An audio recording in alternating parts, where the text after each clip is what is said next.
अच्छा एक बात मुझे बताओ आप लोग, रावण ने सीता मां को चुराया, तो रावण ने जो सीता मां को चुराया वो असली सीता थी कि नकली? छाया सीता थी। असली सीता कहां थी उस समय? कहां थी? किसके पास? अग्नि। तो वो जो नकली सीता थी वो कौन थी? छाया को कोई कैसे चुरा सकता है? परछाई कोई कैसे उठा सकता है?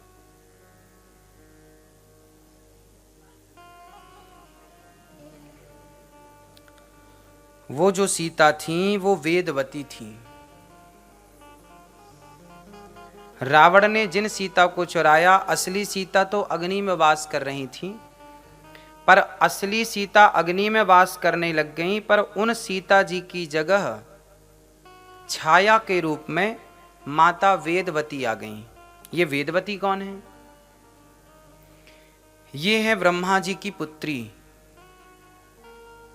वेदवती, जो भगवान राम को अपने पति के रूप में चाहती थी और तपस्या कर रही थी हिमालय में। एक दिन रावण पहुंच गया और वेदवती के बाल पकड़ के खींचने लगा, तो वेदवती ने श्राप दिया कि मूर्ख, तूने मुझे स्पर्श किया है, तूने मेरी तपस्या भंग की है, तूने मेरी तपस्या बिगाड़ी, जा मैं तुझे श्राप देती हूं कि तेरा नाश हो जाएगा, सर्वनाश होगा और मेरे कारण ही होगा। वही वेदवती को भगवान ने सीता के रूप में यहां बुलाया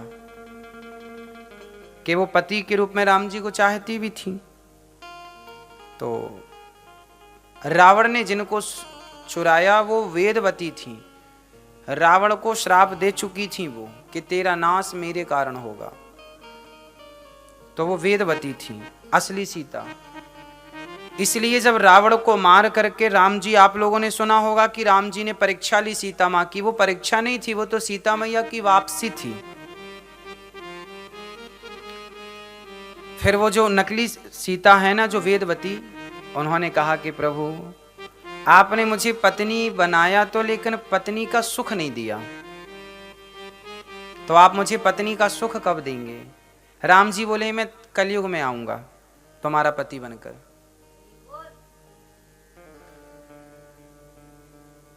तो कलयुग में राम जी का फिर अवतार हुआ, आपको पता है, और फिर वो वेदवती से विवाह करने फिर भगवान आए। अब मैं आपको पूरी बात बता दूं। त्रेता की वो अधूरी बात पूरी करने के लिए भगवान इस कलयुग में जो श्रीनिवास बनकर के प्रकट भय। भगवान किस रूप में भय? श्रीनिवास बनकर के आए, और वही वेदवती पद्मावती बनी, और पद्मावती से भगवान ने विवाह किया, जो भगवान आज तिरुपति बालाजी के रूप में जाने जाते हैं।